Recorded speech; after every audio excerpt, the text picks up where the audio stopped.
So yes, I'm just going to make some sort of short remarks on today. I found it really, really interesting, and I feel like I've learned a lot, particularly from listening to people who do research into how data journalism is perceived. I think as a journalist, you're quite used to like throwing out stories all the time and assuming you know what readers are thinking. But it's actually quite nice to kind of get some idea of when you talk to readers how they're actually perceiving your work.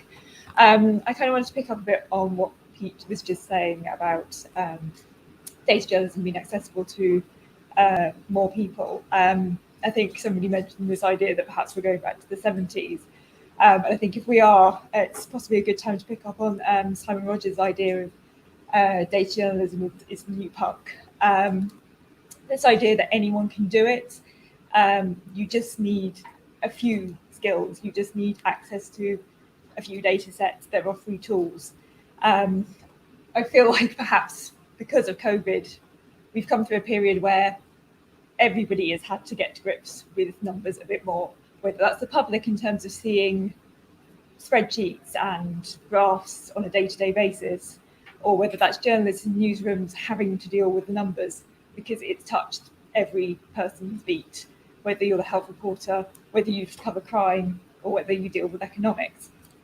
So I think in terms of where we go next after COVID, in terms of journalism and in terms of data journalism, it's whether we finally get to that point where data journalism stops being a particular beat, particularly a very office-based one where you sit chained to a computer, fiddling about with Excel and R, something that becomes more integrated into newsrooms as a whole as a reporting technique, something that more people are trained in and more people understand. I think that's something that's probably going to come through as more people come off journalism courses where data journalism is often a module that people are expected to do. The hope with that is, on the one hand, we get people who are more comfortable using data journalism and understand how to use it well, but that we also get people who can use it more creatively. I think one of the things that's important about encouraging people who aren't necessarily data analysts primarily to get involved with data journalism is they bring in new and different ideas, because the risk is if you've got a load of data scientists who are very involved with kind of the technical ways of using data, you're perhaps missing those ideas of like how do we actually present data in a way that makes sense to people, is interesting to people, and tells a story.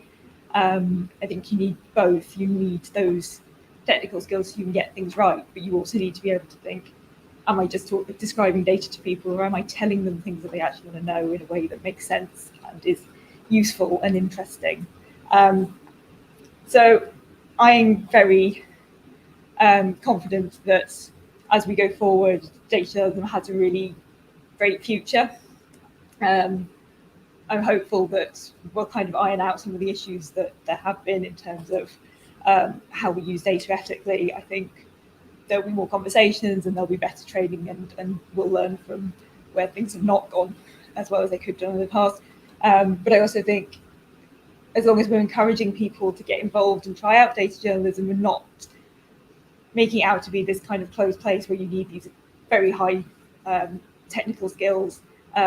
We have the opportunity to kind of do things and tell stories in interesting and different ways.